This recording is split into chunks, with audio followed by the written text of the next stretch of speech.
Tomakui gets reborn as a weak goblin, but soon becomes stronger thanks to his gluttonous ability, which lets him get new powers after eating his defeated foes. It all starts on a beautiful, lit-up night. The moon gazed upon the poor protagonist, Kanata Tomokui, as a lady continuously stabbed him. Tomokui just lay there and wondered what he could have done to make this crazy lady so mad. The lady called out his name as the blade was surrounded by electricity. She sounded like she was about to have a climax as she killed him. He decided his name wasn't important before he met with the pearly gates. Tomokui suddenly wakes up and sees a green, ugly creature in his face. The creature was old and probably smelled like sewers. He was wondering how he was even still alive when the old monster went ahead and gave him the name Gobru. Tomokui, now Gobru, wanted to curse the man out for not putting more effort into giving him a proper name. Gobru sounded like a name that would give kids nightmares throughout their childhood. The old green goblin then fed him, and he went back to sleep. The next day, Gobru woke up and saw that he was surrounded by a lot of ugly green monsters. Unknown to him, he was the ugliest of the piles. After taking a look at his little hands, he realized that he had been reborn as a helpless little goblin. This realization made him start crying like the annoying baby he was. By the next day, Gobru could move around better, and he had grown quickly. He realized that goblins matured a lot faster than he imagined. This was only in terms of their physical bodies, because we all know that goblins don't have any sort of mature brains. He practiced talking and moving around with his body. With this second chance at life, Gobru was going to try his best to survive and live well. His fellow goblin siblings looked at him like he was the weird one with a screw loose in his head. The next day, the old goblin came to give them food and said it would be the last meal that they would get from him. It was now time for them to go out and survive by themselves. After munching on his repulsive maggot meal, Gobru went out of the cave and got his first taste of sunlight. He admired the world around him and also took note of its differences from what he used to know. The other goblin, Gobkichi, whom the old man named first, was still scared of leaving the cave. Gobru then teamed up with him to explore the forest outside the cave. For some reason, Gobru could speak well, while Gobkichi sounded like an epileptic illiterate. Together, they chased a horned rabbit and eventually killed it. Gobkichi couldn't wait to feast on it, but Gobru slapped some sense into him and out of him at the same time. This was Gobru's way of establishing the kind of relationship they would have. While examining the rabbit's horn, a screen popped up to Gobru and told him that he had obtained an item, just like how it is in video games. He was still trying to understand what was going on, but Gobkichi was drooling like a fool behind him because he couldn't wait to eat. The next day, they continued their hunting, and Gobru used the horn as a weapon this time. He obtained another rabbit horn, and the message screen showed up for him again. While they ate, he suddenly heard a voice telling him that he had learned the escape ability. We then see that in his past life, he had the absorption ability, which made him absorb the traits of anything he ate. It seems this ability has been passed on to him in his new goblin life. He saw this as the perfect opportunity to gain new abilities, since all the ones in his past life had been reset. On day 6, a female goblin named Gobmi was shocked when she saw Gobru and Gobkichi eating horn rabbits. Okay, what's with the gob names? Is this old man just retarded? Gobmi then tells them someone died after trying to hunt a horned rabbit. I'm guessing she sees these two guys as superheroes right now. She got all up in Gobru's face and was ready to become his toy while complimenting him.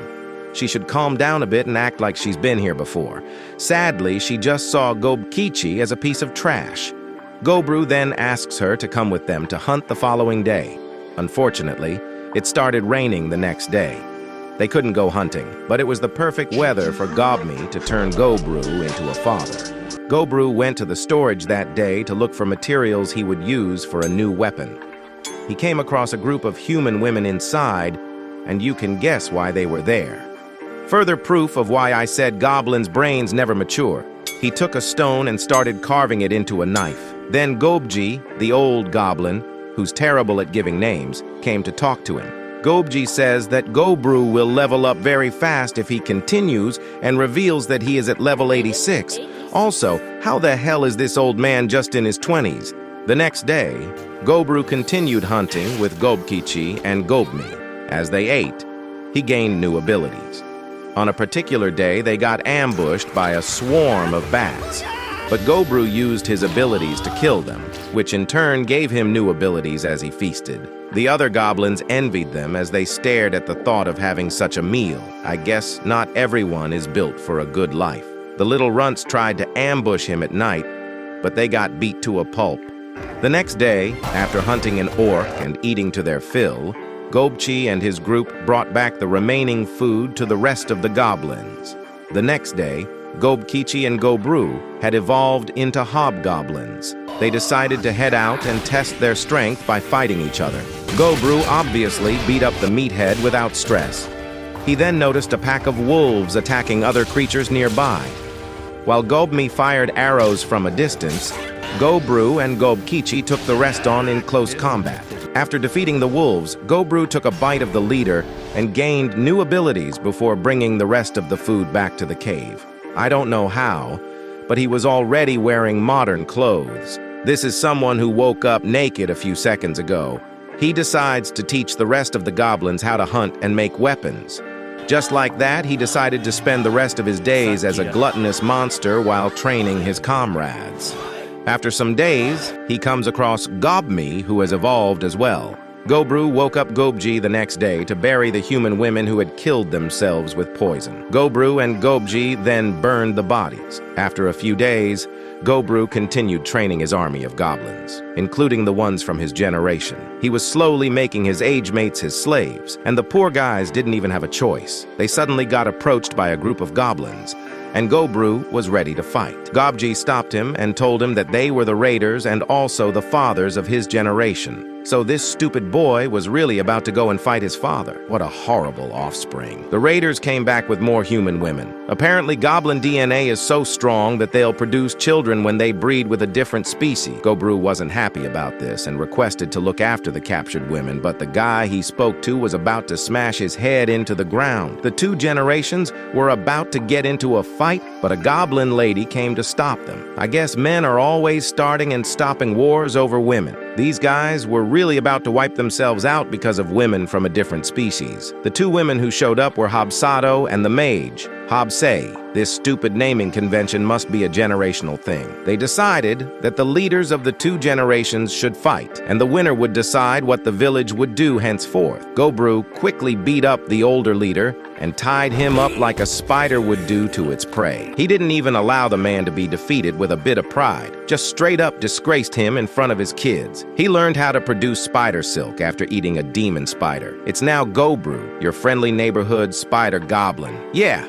It sounds awful. Anyway, that officially made him the leader. While others were marveling at his abilities, the older generation wasn't happy. He took the human ladies to their storage room and promised to look after them. He even told them that he'd find a way to send them back to their human village. In return, they would share their human knowledge with him. On day 28, he brought some food that he cooked for them. The ladies were in high spirits after receiving the food. Who wouldn't be happy after a good meal? Gobru found out that the girls had different jobs. There was a tailor, a cook, and an alchemist, and the red-haired jolly girl was a rookie warrior. But it's obvious that her warrior skills are as useless as dried paint on the curbs. The next couple of days, he continued doing group exercises for the older generation, but they could barely keep their patience with him. After sparring with Gobkichi some days later, he noticed the older generation goblins trying to prey on the human girls while they slept. Gobru quickly came and beat them up. He then apologized to the girls for scaring them. One would think that he's against his species. He took the culprits outside and gathered everyone to witness as he turned them into punching bags. This further instilled fear in the rest of the village. Gobru was slowly turning into a monstrous tyrant. The next morning, Hobkin, the former leader of the community, passed away. After that, Gobru's trio continued their hunting and took down a Trihorn horse. He had some really cool abilities, including a triple hit ability. He was just giving the villagers more reason to fear him. That night, the human red-haired girl decided to sleep with him. The hypocrisy of this guy. He just killed someone for trying the same thing. The next morning,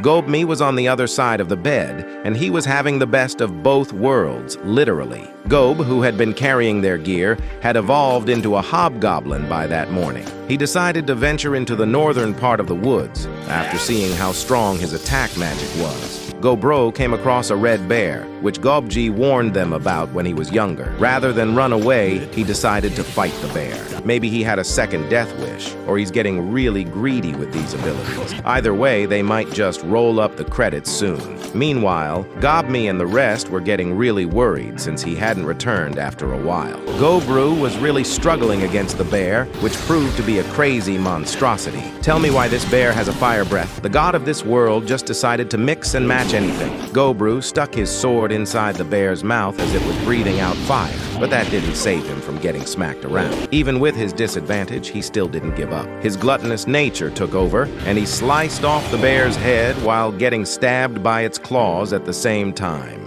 He took a bite before passing out. As his consciousness faded, he evolved into an ogre. After that, he got back to the village and got scolded by Gobmi, who was worried. The dude didn't even know that he left his wife at home. Everyone else was surprised at how fast he had evolved. Thanks for watching, guys. If you enjoyed this, don't forget to like and subscribe to the channel for more amazing content.